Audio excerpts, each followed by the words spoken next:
네, 그리고 차량을 주차했을 때도 대비를 해야 되는데요. 우리나라는 별로 많이 없어졌지만 해외에 가시면은 차량 도난 사건이 되게 많습니다. 차유를 깬다든가 이런 식으로 말을 하게 되는데, 주차하실 때 중요한 거는요, 주차는 사람이 많은 곳, 그리고 밝은 곳에 하시는 게 중요합니다. 어두운 곳이나 뭐 뭉치한 곳, 조명이 약한 곳에 주차하시게 되면은 그 절도 피해를 입는 경우가 되게 많아요.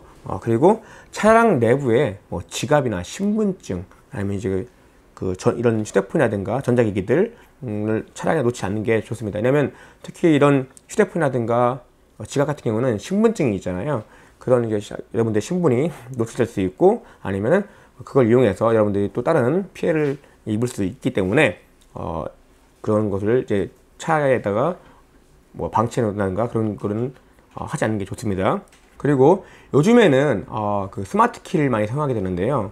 스마트 키가 위험한 게, 스마트 키에서 사용하는 주파수 대역대가 되게 짧습니다. 그러다 보니까 간단한 장비만 가지고 있어도 여러분들 그 스마트 키를 다 해제할 수 있고요, 해킹당할 수 있습니다. 그래가지고 그에 대한 대비를 해외에서 많이 하는 편인데요.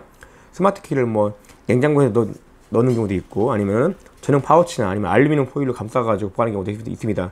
그런 식으로 이제 왜 그걸 하게 되냐면, 스마트 키와 차량 간에 서로 이제 전파를 주고받잖아요. 그 전파를 가로채 가지고 그 해킹하게 되는 방법이기 때문에 그런 것에 대한 대비도 하실 필요가 있겠습니다. 이거는 해외뿐만 아니라 우리나라도 마찬가지예요. 스마트 키를 그냥 만약에 내 차에 뭐 중요한 게 있다든가, 아니면 내 차가 고가의 차다, 그런 경우에 반드시 스마트 그 키에 대한 보안을 여러분들이 하시는 게 좋겠습니다. 요즘에는 여기 나온 것처럼 스마트 키용 전용 파우치가 있는 경우가 많아요. 많이 판매합니다. 그런 것들 가지고 계시면 좋습니다. 해외에 가시거나 그런 경우에 이제 식당이나 뭐 주점 같은 거 사용하는 경우가 많은데요. 그런 경우엔 낯선 사람이 와가지고 뭐 시선을 분산시킨다든가, 아니면 뭐 그냥 가요 와가지고 어디서 왔어요 이런 식으로 막, 나는 등판 모르는 사람인데 그런 경우가 있습니다. 그런 경우에 항상 주의하세요. 시선 분산해 놓고 여러분들이 놓았던 뭐 가방이라든가 지갑 같은 거를 그냥 가지고 갈 수 있습니다. 그런 걸 조심하시고요. 중요한 물건이 있죠. 예를 들면 이제 여권이라든가, 아니면 뭐 자동차 키, 휴대폰 같은 것들. 보통 보면 여행 가실 때 이번 조그만 가방이나 아니면 백팩을 매는 경우가 많아요. 그런 경우에는 절대 내가 보이지 않는 곳에 그런 그 중요한 것들을 넣어두시면 안 됩니다. 의외로 유럽 같은 데 가면은 그런 소매치기가 되게 많아요. 그런 거 있고, 그리고 뭐 어디 안 된다 하실 때도 가방을 방치하는 것보다는 중요한 짐은 제 무릎 위에 올려놓는 게 가장 안전합니다. 예전에 영상을 보니까 브라질 같은 경우에, 남미 같은 경우에는 내가 휴대폰을 버스 위에서 휴대폰을 하고 있는데 그 열려있는 창문으로 소매치기가 점프해서 휴대폰을 뺐습니다. 그런 경우도 있어요. 아니면 또 오토바이가 접근해가지고 그냥 가로채는 경우들, 우리나라도 가끔 있죠. 그런 거 있다 보니까 조심하시고, 제 지인 중에는 어떤 분이 있었냐면은 프랑스 파리 그 뒷골목을 가고 있는데, 그냥 골목길인데 밤에 혼자 가는데 갑자기 뭐가 짜릿한 겁니다. 봤더니 그 소매치기가 전기 충격기로 뒤에서 몸을 찢은 거죠. 다행히 옷이 두꺼워가지고 살았는데 그런 경우도 있어요. 그리고 또 여러분들 길거리에 다닐 때 항상 주변을 살피셔야 되는데, 휴대폰 보고 하는 경우가 많죠. 뭐 이제 문자 한다든가 그런 식으로 그런 경우, 아니면 이제 이어폰을 꽂고 길을 걷는다든가, 그런 경우는 되게 안 좋지 않습니다. 범죄의 표적이 될 수 있어요. 그런 거 조심하시고요. 그리고 낯선 사람이 뭐 이제 음식물이나 아니면 음료를 주는 경우가 있습니다. 그런 거 조심해야 되는데, 내가 모르는 사람이 줬다, 식당 정보는 아닌데, 그런 경우에는 그 음식물이나 음료수에 뭐가 들어있을지 모릅니다. 실제 사고가 많았는데요. 예를 들어 한 사례를 드릴게요. 예전에 인도에 놀러가는 어떤 여자분이 계세요. 근데 인도 그 돈 많다고 하는 남자가 음료수 줬는데 그 음료수 먹고 정신을 잃은 거죠. 근데 정신 차리고 보니까 이미 강간당한 상태였고 짐도 뺏기고, 그런 사례가 되게 굉장히 많습니다. 그렇기 때문에 낯선 사람이 주는 음료수라든가 그 음식물은 웬만하면 먹지 않는 게 좋습니다. 그리고 항상 혼자 다니시지 마시고 여러 명이 다니시는 게 안전합니다. 그리고 식당이나 주점 같은 데 보면은, 우리나라도 아직 있죠. 호객행위 하는 경우가 많습니다. 그런 경우에 이제 그런 업소들은 웬만하면 피하시고요. 그리고 모르는 사람인데 합석하는 경우가 있어요. 그런 경우도 아마 하지 않는 게 좋습니다. 어떻게 어떤 일이 벌어질지 모르기 때문에 위험합니다. 아마 그런 장면들은 영화에서도 많이 보셨었고 드라마에서도 많이 보셨을 거예요. 그리고 과도한 친절이 있습니다. 과도한 친절에 조심하세요. 예를 들어 내가 짐이 많아가지고 짐이 엄청 많은데 어떤 사람이 도와드릴까요? 하는 경우가 있습니다. 저 같은 경우도 뭐가 있었냐면 필리핀에 갔는데 짐이 좀 많았어요. 그랬더니 어린 아이들이 와가지고 짐 들어준다고 하는 경우가 있습니다. 그런 경우에 절대 됐다고 하시고 그 공항이나 호텔에 지정해 있는 택시를 타고 그냥 가는 게 제일 좋습니다. 괜히 짐 들어준다고 했다가 이제 짐 가지고 도망가는 경우도 있고요. 아니면은 짐 잠깐 들어주고 돈을 요구하는 경우가 있습니다. 그런 경우 조심하시고요. 아니면 그게 있죠. 사진 좀 찍어주세요. 근데 이런 경우 되게 많습니다. 사진 찍다고 해놓고 이제 그죠. 사진을 찍게 만들어 놓고 그 사이에 그 사람의 짐을 들고 가는 경우도 있습니다. 다른 사람이 정신을 분산시켜 놓고 이 사람한테는 사진 찍어주세요. 사진 찍고 있는데 다른 그 사진 찍어달라고 하는 사람의 파트너가 와서 짐을 갖고 도망가는 경우. 사진 찍고 나니까 내 짐이 없어지는 거죠. 그런 경우가 많습니다. 아니면 일부러 영화에서 봤죠. 그냥 물이나 음료수를 그냥 옷에다 흘려놓고 죄송합니다. 제가 뭐 이렇게 해드릴게요. 이런 거 조심하시고 이런 경우에 됐어요. 가세요. 하시는 게 제일 좋습니다. 굳이 이거 물 안에 세요 막 하실 필요 없습니다. 굳이 그런 위험한 데서는 그런 거 하지 않는 게 좋고요. 굳이 그런 그 전략에 휘말리지 않는 게 좋겠습니다. 재차 강조하지만 중요한 물건을 백팩에다가 뒷가방에다 넣는 거 안 좋습니다. 그리고 많은 양의 현금을 소지하는 건 좋지 않습니다. 웬만하면 신용카드라든가 여행자수표를 사용하는 게 좋고요. 그날 사용할 금액의 현금만 소지하고 있는 게 제일 좋습니다. 그리고 소액권도 이제 나라마다 틀리다 보니까 소액권도 가지고 다니시고요. 고액권을 가지고 다니시는 거는 좋지 않습니다. 그런 경우가 있죠. 아까 제 지인 얘기한 것처럼 길거리를 다닐 때 사람 많지 않은 뒷골목이라든가 어두운 골목 다니지 마시고요.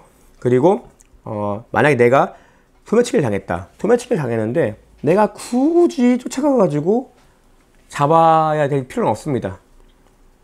오히려 더 위험할 수 있기 때문에 그런 경우에는 빠르게 그 경찰 기관에 연락해가지고 그걸 이제 신고를 하는 게 좋고요. 그리고 만약에 아무 이유 없이 그 지역 경찰이나 이제 그 헌병 같은 사람들이 와가지고 뭐 동행이나 아니면 신분증을 제재해라 그런 경우에는 전 세계에 거의 모든 나라에 우리나라 공관들이 있습니다. 대사관이라든가 영사관에 연락을 해가지고 이런 일 당했다 빠르게 말을 하셔야 도움을 받을 수 있습니다. 그렇지 않으면 나중에 더 큰 일이 돼가지고 일이 커지게 되니까 빨리 가시기 전에 빨리 도움을 받으시는 게 좋겠습니다.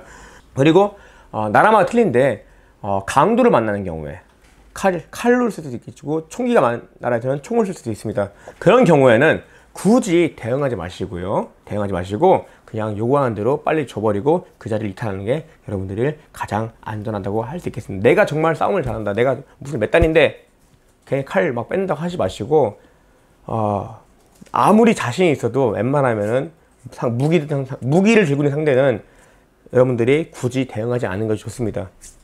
그리고 요즘에는 그래도 코로나 때문에 덜한데 나라마다 좀 그 사정이 다 달라요.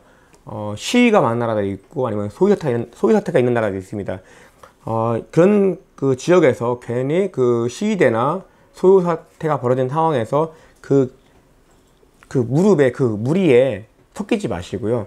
괜히 섞여 있다가 시위대나 아니면 소요 사태가 일어난 그런 감정적인 폭력 사태가 일어날 수 있는 곳에서는 여러분들이 빨리 자리를 이탈해 줬습니다. 단적인 예로 예전에 중국에서 반일 감정이 고조된 적이 있었어요. 다오이다오트 해가지고 그런 사건 때문에 그랬는데 그때 중국에서 일본 상품 불매운동부터 해가지고 일본과 전쟁하자 상황까지 벌어졌었는데 그런 국민 감정이 좀 업된 상태에서 여행 갔던 일본인 여성분 두 분이 칼에 맞았어요. 그 시위대 있는 데 있다가 칼에 맞은 적도 있고요. 아니면은 시위대에 괜히 섞여 있다가 그 진압되는 경찰이나 군에 피해를 보는 경우도 있었습니다. 대표적인 예로 여기 사진에 있는 나가이 겐지라는 그 일본 기자분이 계세요. 이분이 뭐였냐면은 되게 유명하신 그 저널리스트 사진 기자인데 미얀마에서 이제 반정부 시위가 벌어졌는데 그 당시에 미얀마에서는 약간 독재 정권이다 보니까 시위대를 강경실행했습니다. 경찰이 아니라 군이 총으로 사격을 가했었는데 일반적으로 기자들은 다 보호를 받습니다. 이제 프레스 표시해놓고 조끼를 입고 하게 되는데 헬멧 쓰고요. 근데 어째서인지 이분은 그 기자 신분임에도 불구하고 그 안전조치가 안 된 상태였어요. 그러다 보니까 진압하던 군인들이 총으로 이 기자를 쏴버린 거죠. 근데 더 좀 가슴 아픈 것은 이 기자분이 총에 맞고 쓰러지고 숨을 거두기 전까지 카메라를 계속 돌린 거예요. 이 사진을 보시면 알겠지만 이미 총맞은 상태입니다. 총맞은 상태에서 계속 사진 찍은 거죠. 그리고 다른 기자가 이분의 그 총 맞고 힘들기 전까지의 모든 상황을 영상으로 기록되어 있었는데요.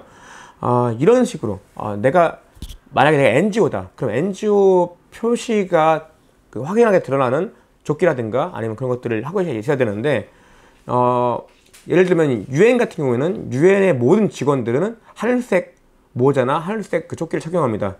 UN 표시가 되어 있죠.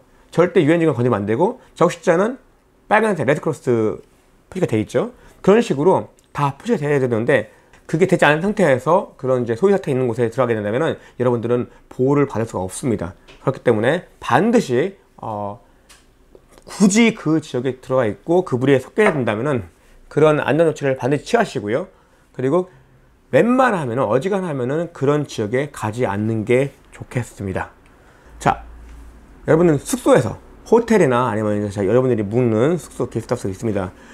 그런 데서 호텔에서도 나라마다 틀리지만 보안이 강화되어 있는 그 숙소가 있고 보안이 잘 되지 않는 숙소가 있습니다. 보안이 된다 하더라도 예를 그 호텔 뭄바이 혹시 아시죠? 뭄바이 테러처럼 호텔에 테러범이 들어와 가지고 총기 난사할 수도 있고요, 테러할 수도 있습니다. 그런 경우에 안전이 확보되지 않는다면은 절대 문 열어준다든가 그런 거 하시면 안 되고요. 그리고 그 영화에서 보셨겠지만 실제로도 그 호텔 카운터를 점령해 가지고 각 호시마다 연락해서 직원이 전화하죠. 직원이 전화해서 사람이 있으면은 가서 그냥 죽이고 오는 그런 일들도 벌어졌습니다. 그래서 그에 대한 주의도 하시고요. 도난 사고에 대비해서 여러분들 기증품이나 현금 같은 것들은 호텔에 보면 웬만한 호텔들은 그 손님들의 짐을 맡아주는 그 금고가 있습니다. 그 금고를 이용하시고, 그리고 내가 모르는 사람, 룸서비스든 뭐든 원래 사전에 없던 누군가 왔다, 그런 경우에는 반드시 방문의 신호를 확인한 다음에 문 열어주는 게 좋습니다. 그래서 장난치는 이중으로 반드시 하시고요. 그리고 저 같은 경우는 그렇게 해요. 어딜 가든 간에 비상구 확인을 꼭 하십니다. 비상구와 비상 통로를 확인하셔가지고 상황이 발생했을 때 그 비상구나 그 비상 통로를 이용해서 빠르게 신속하게 대피할 수 있도록 하는 것이 좋겠습니다. 그리고 아까 차량에서도 마찬가지지만 스마트 키뿐만 아니라 스마트폰을 비롯한 와이파이를 사용하는 분도 있죠. 통신기기들은 반드시 해킹이 됩니다. 그런 해킹에 대비해서 여러분들 항상 주의하셔야 되는데, 호텔에서만 제공하는 이제 비밀번호를 넣고 들어가는 와이파이 같은 거 말고 개방되어 있는 그런 와이파이들이 많아요. 무료 와이파이들. 무료 와이파이를 사용하실 때는 절대 그 인터넷 배킹이라든가 여러분들 중요한 그 정보가 오고 가는 통신들은 하지 않는 게 좋습니다. 왜냐하면 무료 와이파이, 공용 와이파이는 반드시 누군가가 지켜보고 있고 해킹하고 있다는 것을 여러분들이 반드시 인지하고 있어야 됩니다. 뿐만 아니라 그 충전기 있죠. 충전기를 보시면은 어떤 충전실을 보면은 USB 충전기가 달린 경우가 있어요. 그런 경우에는 사용하지 않는 것이 개인적으로 사용하지 않는 것이 좋은데, 왜 그러냐면은 USB 충전기가 전원을 플러그를 꽂는 충전기가 아니라 USB 자체를 꽂는 충전기라면은 데이터가 해킹이 나갈 수 있습니다. 여러분 휴대폰에 들어있는. 그렇기 때문에 조심해야 되고, 우리나라 같은 경우에 보면은 공항 가시면은 그런 게 되게 많이 있죠. 근데 다행인 것은 우리나라 공항 시설 같은 경우에는 보안이 잘 돼 있어 가지고 이제 전원도 꽂을 수 있고 USB도 꽂을 수 있는데, USB 꽂는 위치에 원래 충전기 외에 다른 게 달려 있다, 거기에 USB 공유기가 이제 들어져 있다, 그런 경우는 반드시 그걸 제거하시던가 아니면은 사용하지 않는 것이 좋겠습니다. 네, 이번 시간에는 환자 발생 시 응급처치에 대해서 한번 알아볼게요. 응급처치라고 하면 여러분들이 많이 알고 있는 게 보통 CPR이죠.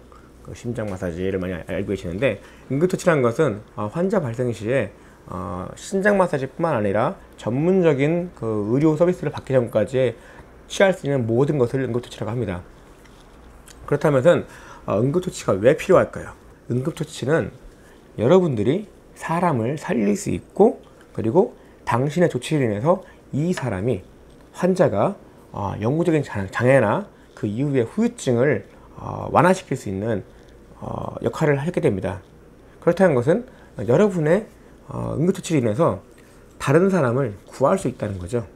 하지만 그 여러분들이 응급처치가 잘못됐을 수도 있습니다. 그렇기 때문에 기본적으로 여러분들이 할 수 있는 응급처치에 대해서 여러분들이 학교 다닐 때부터나 아니면 군에 있을 때나 아니면 타 기관 사회에서 많이 배웠을 겁니다. 그 중에 가장 기본이 되는 게 심장 마사지고, 그 외의 것들이 있는데, 하지만 여러분들이 심장 마사지 CPR을 막상 하게 되면은 많은 이제 두려움도 앞서고 쉽지 않을 겁니다. 저 같은 경우도 CPR을 지금까지 여러 번 해봤는데요. 처음 했을 때는 정말 어렸습니다. 20살 때 처음 CPR을 해봤는데, 그때는 정말 내가 과연 할 수 있을까라는 생각을 했었어요. 실제 그때 CPR을 했던 그 사람은 다시 살아나지 못했습니다. 그 이후에도 CPR을 몇 번 했었는데, 그때도 살아나는 경우도 있고 살아나지 못한 경우도 있어요. 하지만 CPR을 또 아무 때나 할 수 있는 것도 아닙니다. 그래서 이번 시간에는 응급처치에 언제 필요하고 어떻게 해야 되는지 간단하게 알아볼게요. 일단 응급처치할 때 좀 걸림돌이 된다는 거 좀 있어요. 예를 들면 처음에 응급처치를 하는 사람이 본인이겠죠. 되게 불안감을 느낍니다. 여러분들이 어렸을 때 자전거를 처음 타고 자전거를 좀 운전할 때 아마 누구나 그래요. 두려움이 있죠. 처음 하다 보니까. 그런데 이 응급처치 또한 마찬가지입니다. 처음 하게 되면은 내가 과연 이 사람을 살릴 수 있을까? 그런 불안감이 있습니다. 하지만 그것은 누구나 가질 수 있는 정상적인 반응이고요. 자기가 받은 응급처치 훈련이 거기에 대한 신뢰가 필요합니다. 나는 제대로 된 훈련을 받았다. 그렇기 때문에 이 사람을 살릴 수 있다. 라는 자신감으로 그걸 극복하시고 불안감을 해소시키시고요. 그 다음에 나중에 수반되는 건데, 죄책감이죠. 응급처치 후에 이 사람이 살아나지 못했거나 아니면 영구적인 장애를 가졌을 때 그에 대한 죄책감이 생깁니다. 내가 잘못된 터치를 했을까? 아니면은 완전하지 못한 터치를 했을까? 라는 그 죄책감이 들게 되는데, 저 같은 경우 아까 말씀드렸다시피 처음 CPR을 했던 게 대학생 1학년 때예요. 대학교 1학년 때 20살인데, 그때 CPR을 4명이서 같이 돌아가면서 했는데 결국엔 살리지 못했습니다. 그에 대한 죄책감 처음엔 있었어요. 그리고 그 뒤로 군에 가서도 CPR을 배우고 했었지만 그에 대한 확신이 없었죠. 그걸 극복하는 데는 좀 시간이 걸렸습니다. 하지만 여러분들은 그런 현상은 자연스럽게 받아들이고 죄책감은 갖지 않는 게 좋습니다. 하지만 내가 제대로 된 교육을 받지 못했다면 오히려 하지 않는 게 나을 수도 있겠죠. 죄책감과 죄책감과 함께 또 다른 두려움이 생기는데, 만약에 내가 응급처치를 해가지고 이 환자의 상태가 더 악화되지 않을까, 그런 두려움도 생길 수 있습니다. 하지만 아까 말씀드렸다시피 여러분들이 배운 응급처치에 대한 응급처치 능력에 대한 신뢰를 가지셔야 됩니다. 그리고 감염에 대한 공포가 생기죠. 이거 같은 경우에는 오히려 모르면 안 생겨요. 알면 생깁니다. 감염병이라든가 이 사람이 뭐 바이러스성 질환이 있다든가 아니면 뭐 그런 전염성이 강한 병 질환을 갖고 있다, 그런 거를 알고 있다면 감염이 생기겠죠. 그래서 그런 경우에는 보호 장비가 따로 있어요. 요즘에는 많이 나와 있습니다. 그런 걸 여러분들이 갖고 다니지는 않으시지만, 만에 하나 여러 사람을 인수하는 그런 조직이나 단체, 그런 수련회 같은 거에서는 그런 장비들은 항상 구비해 놓고 있는 게 좋습니다. 왜냐하면 예를 들어서 심장 마사지 CPR을 하게 되는데, 뭐 출혈이 있고 있는 이 사람이 환자가 뭐 출혈이 있는데 뭔가 보균자예요. 그런 경우에 필요한 것은 뭐냐면 뭐 보호 안경, 마스크, 장갑 같은 게 필수겠죠. 그리고 만에 하나 구조 호흡을 하게 되는 거 있습니다. 인공호흡이라고 하죠. 그런 경우에 입술 대 마우스 대 마우스로 할 수 있겠지만 혹시 모르기 때문에 요즘에는 위생적인 비닐이나 실리콘으로 된 인공호흡용 장비들이 다 있습니다. 일회용 소모품들이 있는데 그런 것도 항상 구비해 두시고, 또 하나 우리 이런 말이 있어요. 물에 빠진 사람 구해놨더니 보따리 내놓으라고 한다. 그런 거 있는데 실제 그런 사례들이 있습니다. 해경 구조대나 아니면 119 구조대에서 환자를 구해놨더니 뭐 성추행했다고 신고하고 아니면은 뭐 그런 식으로 강제로 이마취했다고 그런 신고들이 있는데 뭐 때리기도 하고요. 그런 경우에는 오히려 법적 책임에 대해서 이제 뭐 두려움을 가질 수도 있겠지만 그런 것들은 걱정하지 않으셔도 됩니다. 응급의료법 제5조의 2항에 보시면 선의의 응급의료에 대한 면책특권이 있습니다. 그거를 가지고 그걸 인지하시고요. 여러분들이 내가 교육받은 응급처치에 대한 교육을 받으셨다면, 제대로 받으셨다면은 반드시 사람에 대한 응급처치를 실시해서 사람의 목숨과 그 다음에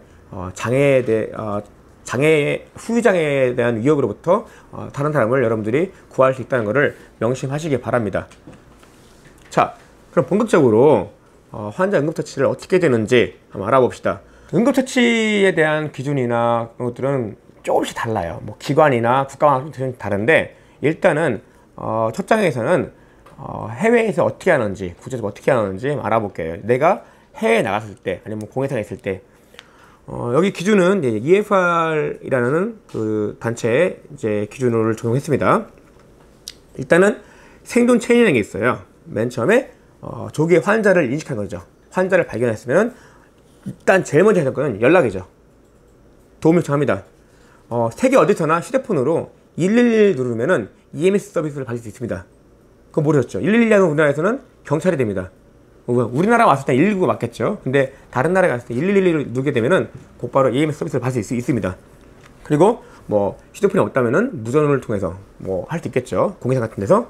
그리고 또 하나 익수자 있죠. 물에 빠진 사람의 경우에 CPR 신고하는 시간이 있어요. 빨리빨리 신고해야 되는 기간이 있는데, 뭐 환태평균적은 2분, 유럽에서는 1분, 그리고 세계 어디서나 112 뭐 돼 있죠. 그 다음에 두 번째 체인을 보시면은 조기에 CPR을 실시합니다. CPR. 아마 이 CPR은 여러분들 엄청나게 교육 받으셨을 거예요. 학교에서 받으시고, 군에서 받으시고, 사회에서 받으시고, 받았을 겁니다. 보통 일반적인 성인 같은 경우에 분당 100에서 120회, 5cm 깊이로 30회를 일단 실시합니다. 30회를 실시한 다음에 이제 그 사람의 심폐 기능을 확인하고 또 하게 되는데, 멈추는 거를 10초 이상 멈추면 안 돼요. 깨어날 때까지는 계속 해야 됩니다.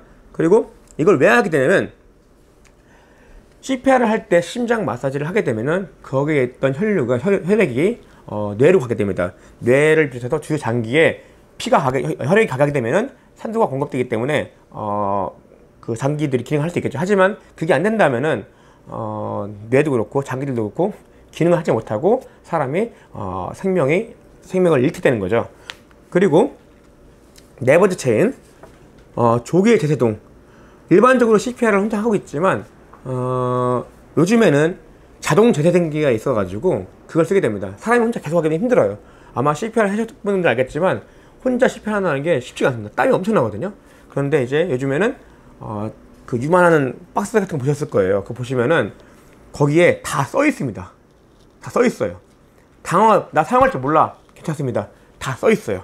일단 전원 키면요, 거기서 다 안내해 줍니다.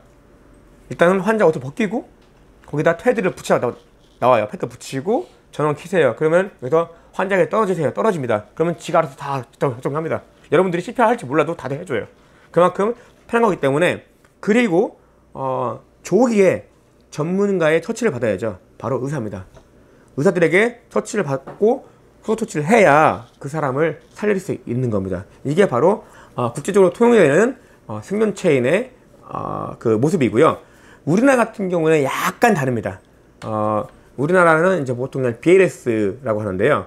BLS는 미국에서 넘어온 거지만 우리나라에서도 많이 병원, 의료 쪽에서도 많이 통용되는 그런 이제 트럼 체인입니다. 일단 첫 번째 체인을 보시면은, 아까는 좀 다르죠. 심정지 예방이 중요해요. 심정지가 왜 올까요? 이유는 많습니다. 많은데, 예방 차원에서 제가 이제 응급실에 근무할 때 이런 게 있었어요. 어떤 현장이 있었는데, 환자분이 오시기 전에, 며칠 전에 오신 적이 있습니다. 그때 뭐 심전도 체크라든가 그 검진을 받으셨으면은 이상 증후가 있어가지고 미리 알 수 있었을 텐데, 그때 검사를 안 하시고 3일 뒤에 실려오신 거예요. 운전 중에. 갑자기 심정지가 와가지고 실려오셨습니다. 그리고 결국엔 그분은 돌아가셨습니다. 분명히 막을 수 있는 그 심정지를 예방할 수 있었는데도 불구하고 이상 징후가 왔을 때 그거를 관과한 거죠. 이상 징후를 무시했다가 결국에는 나중에 세상을 떠나게 된 케이스가 되겠습니다. 그리고 심정지가 징후가 발생하면서 심정지가 오기까지 그냥 확 오는 게 아닙니다. 서서히 오기도 하고 좀 빠르게 오기도 하지만 그거를 조기에 그 증상을 발견하고 도움 요청을 해야겠죠. 우리나라는 119 다 아시죠? 119 신고하게 되면은 전문적인 의료진이 어떻게 하라고 다 알려줍니다. 그 119 구조대가 오기 전까지. 그래서 여러분들은 내가 할 줄 모른다면은 119 전화를 통해서 지시받은 대로 여러분들이 하셔야 돼요. 그리고 그때 세 번째 차례 넘어가서 신속하게 심폐소생술을 실시합니다. 그리고 네 번째로 제세동기. 예를 들어서 제세동기는 없는데요. 괜찮습니다. 없으면은 이렇게 CPR 하시면 되고요. 하시기 전에 주변의 사람들에게 도움을 요청해야 됩니다. 우리나라 같은 경우에 웬만한 사람 많이 모이는 데 가면은 제세동기 다 있어요. 여기라든가 아니면 그 건물, 학교, 심지어 다리에도 있는 곳이 있습니다. 주변 사람에 부탁해가지고 여러분께서 CPR 하는 동안 다른 사람은 제세동기를 가져와서 곧바로 제세동기를 작동시키면 됩니다. 그리고 그 다음에 다섯 번째 사슬로 전문가 119 구조대나 의료진이 와가지고 효과적인 전문 소생술을 실시할 수 있고, 그 다음에 응급실로 실려 가시면은 이제 에크모라든가 그런 기계를 돌려가지고 약물을 투입해서 전문적인 이제 심정지 후 치료를 받을 수 있게 되는 겁니다. 여러분들 이것까지는 여러분 누구나 할 수 있지만 상황 발생했을 때 당황하게 되면은 아주 못할 수도 있습니다. 그래서 여러분들이 평소에 사람을 살릴 수 있는 CPR 단계라든가 이런 것들은 반드시 숙지하시고, 그리고 훈련도 지속적으로 실시해야 하십니다. 그리고 특히나 많은 사람들을 인솔하는 수련회 같은 장소에서는 그 인솔하시는 분들이나 아니면은 그 주최 측에서 반드시 전문적으로 응급처치를 할 수 있는 그 인원을 배치시켜야 되는 것이 옳습니다. 자, 그럼 이제 CPR을 실시하겠습니다. 먼저 CPR이든 응급처치를 하기 전에 동의를 구해야 됩니다. 나는 그냥 하지 마세요 하면은 하면 안 됩니다. 그런데 그게 있죠. 만약에 그 환자가 의식이 없거나 위험한 상황이다. 그러면은 암묵적 동의가 됩니다. 암묵적 동의로 간주해서 여러분들은 환자를 터치를 하면서 계속 그 119나 아니 EMS 쪽과 그 전화 연결이든 무전 연결이든 계속 교신을 해야겠죠. 근데 아까 말씀드렸다시피 환자가 의식이 없는데 암묵적 동의를 구하고 실시했습니다. 근데 환자가 살아나가지고 뭐 성추행을 했니 뭐 했니 하는 경우는 전혀 걱정하지 않으셔도 됩니다. 그거에 대한 건 걱정하지 마시고요. 환자 사람을 살리는 게 먼저기 때문에 하시는 게 좋습니다. 뭐 그런 예전에는 그런 법이 없다 보니까 역으로 이제 걸린 경우도 있긴 해요. 하지만 요즘은 괜찮습니다. 자, 이제 CPR을 실시하는데요. CPR은 처치 서클이라는 게 있습니다. 사이클이 있어요. 사이클이 있는데요. 그 영어 대문자 앞에 따가지고 A, B, C, A, B, S 단계를 이제 처치 사이클이라고 하는데, 먼저 맨 처음 A입니다. 기도를 개방했는가. 기도라는 것은 이게 뭐가 있는 숨구멍이죠. 여기 말하는 이 기도가 개방이 돼 있어야 사람이 호흡을 못하더라도 숨을 쉴 수가 있습니다. 그래서 기도 개방되는지 아니면 안에 이물질이 뭐 있는지 없는지 확인하셔야 돼요. 이물질이 있는 경우에는 이따 실습하겠지만 손으로 다 빼내시고 그리고 깨끗이 하신 다음에 기도를 개방하는 게 좋습니다. 그리고 그 다음 단계는 이제 이 사람이 환자가 정상적으로 호흡을 하고 있는가. 예를 들어 숨을 쉬는데 이런 식으로 쉰다. 이건 뭔가 문제 있는 거죠. 하지만 숨을 쉬는데 안정되게 심호흡이든 뭐든 호흡을 하고 있다. 그리고 호흡 상태를 확인해야 됩니다. 그리고 그 다음 단계가 이제 흉부 압박이죠. 흉부 압박은 여러분들이 알고 있는 CPR의 흉부 압박이 그겁니다. 흉부 압박을 하시면서 심장 마사지 하시고, 그 다음 또 다음 단계에서 또 이 환자가 살아났다, 심장이 뛰고 있다, 그러면 그 다음은 그 의식을 확인하고 하게 되는데, CPR 했는데, 한 사이클 했는데 환자가 돌아가지 않아요. 그럼 다시 한번 기록예방하고, 그 다음 또 구조호흡이라고 해요. 구조호흡은 예전에는 인공호흡 하기 전에, 심폐소생 하기 전에 인공호흡 했었는데, 지금은 마사지가 먼저입니다. 마사지 먼저 하고, 그 다음에 다음 단계에서 살아나지 않을 경우에 기록예방 상태에서 구조호흡을 하게 되고, 만약에 살아났다면은 이 환자가 출혈이 있는지, 쇼크가 있는지, 아니면 척추 다쳤는지 확인을 해야 됩니다. 왜냐하면 그 상태에 따라서 다음 응급처치를 실시하게 되기 때문에 이게 중요하다고 할 수 있겠습니다.